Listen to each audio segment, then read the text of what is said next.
So, this picture's from my childhood. Yeah, where's Waldo?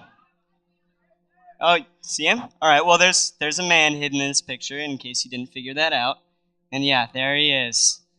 All right. What about this? There's a message hidden in this picture, too. Do any of you know what it is? No guesses? You're close. All right, well, here, we'll come back to this in a little bit. So this idea of disguising data in a lot of different ways has been around for thousands of years. It's called encryption. And even Caesar used it. In case you didn't know, this is Caesar. All right. He used it to transfer messages across his kingdom. And it's been used ever since then. And now it's an integral part of society, and it's become more important than ever. It's used in a lot of different ways in national security. There's corporate security, so we don't all know how to make BK chicken fries, because that would be delicious. And then there's personal security, like identity theft. Our social security numbers, whenever we enter them in online, they have to be encrypted so that we don't have our identities stolen. And we all interact with this every day without even knowing it. Like, how many of you have bought something off of Amazon? All right, significant number. So when you put in your bank account number, how do you know that that bank account number doesn't get leaked to everyone on the internet? It's encrypted. So we rely on encryption without even knowing it, and it's gotten a lot more advanced than what Caesar came up with since then.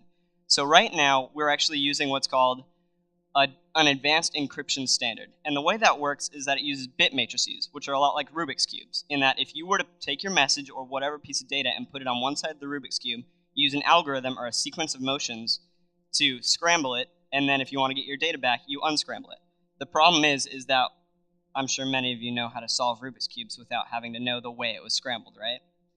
So my idea last year in my AP Computer Science class was to create this encryption system, and instead of deciding to make some really big, complicated Rubik's Cube like all these big guys that are making encryption systems, I decided to just kind of throw the encryption away entirely, because when somebody wants to crack an encryption and discover what's encrypted, they're aiming at the algorithm.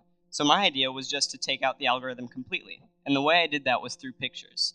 So the way my program works is that you and a person want to transfer a message in secret. You agree on 3 pictures. In this case, it would be the Mona Lisa, Abe Lincoln, and some ad for something that's not at all important. But the way it works is that you use these pictures, and these are what are called your key images. And what happens is whenever you encrypt something, you insert the message and the 3 pictures, and they get combined into this 4th resultant message. Does anybody recognize that picture?